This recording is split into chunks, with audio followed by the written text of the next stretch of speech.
یہ بات ہے سال 2003 کی، جب دبئی کے شیخ نے سمندر میں دی ورلڈ پروجیکٹ کی کنسٹرکشن اسٹارٹ کی۔ سمندر میں 300 آئلینڈز بنانے کا یہ پروجیکٹ ارتھ شیپ کی طرح دکھنے کے لیے بنایا جا رہا تھا، جس میں لگژری ولاز، ہوٹلز اور وہ سب کچھ بنایا جانا تھا جس کا اندازہ لگانا بھی مشکل ہے۔ یہاں تک کہ جب اس پروجیکٹ کی ایڈورٹائزمنٹ ہو رہی تھی، اس میں دی ورلڈ کو جنت کی زمین کا لقب بھی دیا گیا۔ لیکن یہ پروجیکٹ کمپلیٹ ہونے کے 12 سالوں کے بعد بھی آج تک یہ آئلینڈ سمندر میں ویران کیوں پڑے ہیں؟ دنیا کے مہنگے ترین سیلیبریٹی سے انڈورسمنٹ کروانے کے بعد بھی دبئی کے شیخ کا خواب ادھورا کیوں رہ گیا؟ یہاں آخر ہوا کیا تھا؟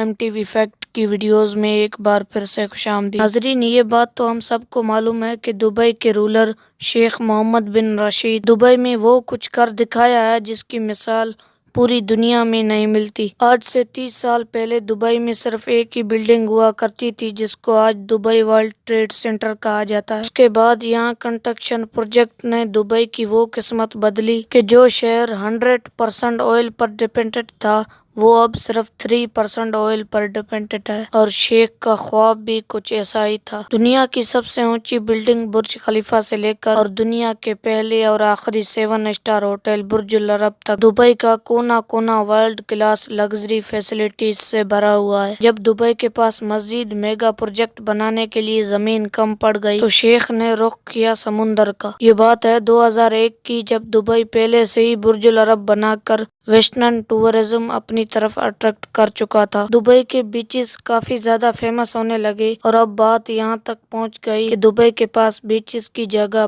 کم پڑ گئی۔ دبئی کی کوسٹ لائن جو صرف 70 کلومیٹر تک پھیلی ہوئی تھی، اب اس کو بڑھانے کا وقت آ چکا تھا۔ سٹارٹنگ میں پلان یہ تھا کہ دبئی کے سمندر میں 3 آرٹیفیشل آئلینڈ بنائے جائیں گے، جن کو اگر اسپیس سے بھی دیکھا جائے گا تو ان کی شکل پام ٹری جیسی ہوگی: پام جمیرہ، پام جبل علی، پام ڈیرہ۔ 2001 میں سب سے پہلے پام جمیرہ پر کام اسٹارٹ کر دیا گیا، کیونکہ شاید یہ پلان کیے گئے آئلینڈز میں سب سے چھوٹا تھا۔ صرف پام جمیرہ کی وجہ سے ہی دبئی کی کوسٹ لائن میں 80% کا اضافہ ہو رہا تھا۔ کوسٹ لائن بنانے کا یہ فیصلہ دبئی کے شیخ کو اتنا بھا گیا، پام جمیرہ کی کنسٹرکشن کمپلیٹ ہونے سے پہلے ہی پام جبل علی اور پام ڈیرہ پر کام اسٹارٹ کر دیا۔ ان 3 پروجیکٹ کے علاوہ ایک اور پروجیکٹ بھی تھا جس نے کسی میگنیٹ کی طرح پوری دنیا کے اٹینشن اپنی طرف۔ یہ پروجیکٹ دی ورلڈ کے نام سے لانچ کیا گیا، جس میں ٹوٹل 300 چھوٹے آئلینڈ۔ دی ورلڈ کا ڈیزائن ارتھ کے میپ کے حساب سے رکھا گیا تھا، جس میں ہر کنٹری کے نام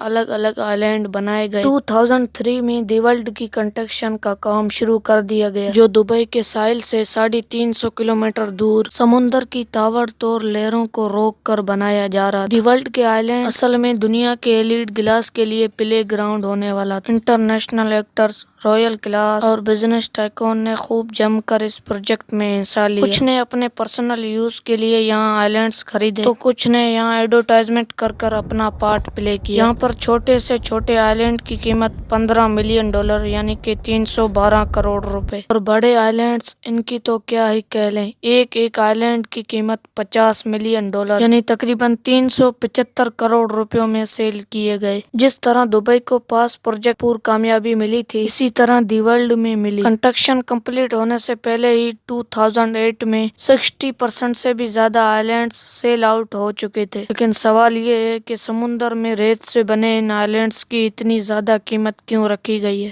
پہلی بات تو یہ ہے کہ یہ اتنا آسان کام نہیں ہے۔ ٹھاٹھے مارتے ہوئے سمندر میں ایک چھوٹا سا آئلینڈ بنانا بھی بہت زیادہ مشکل ہے۔ یہاں تو پھر دبئی نے 300 آئلینڈز بنائے تھے۔ ایک آئلینڈ میں اتنی زیادہ ریت استعمال ہوئی تھی کہ اس سے پورا کرکٹ اسٹیڈیم ٹاپ سے لے کر باٹم تک بھرا جا سکتا ہے۔ اور پتھروں کی بات کی جائے تو دی ورلڈ میں استعمال ہونے والے پتھروں کا وزن 5.5 لاکھ ٹن انجن کے برابر ہے۔ 9 کلومیٹر لمبا اور 6 کلومیٹر چوڑا یہ پروجیکٹ بنانے میں دبئی گورنمنٹ کو $14 ارب خرچ کرنے پڑے۔ اس رقم سے دبئی 9 برج خلیفہ اور 14 برج العرب جیسے لگژری ہوٹل بنا سکتا تھا۔ لیکن شیخ کو نہ صرف دبئی کی زمین بلکہ اس کے سمندر سے بھی انکم جنریٹ کرنی تھی، اور یہی وجہ تھی کہ شیخ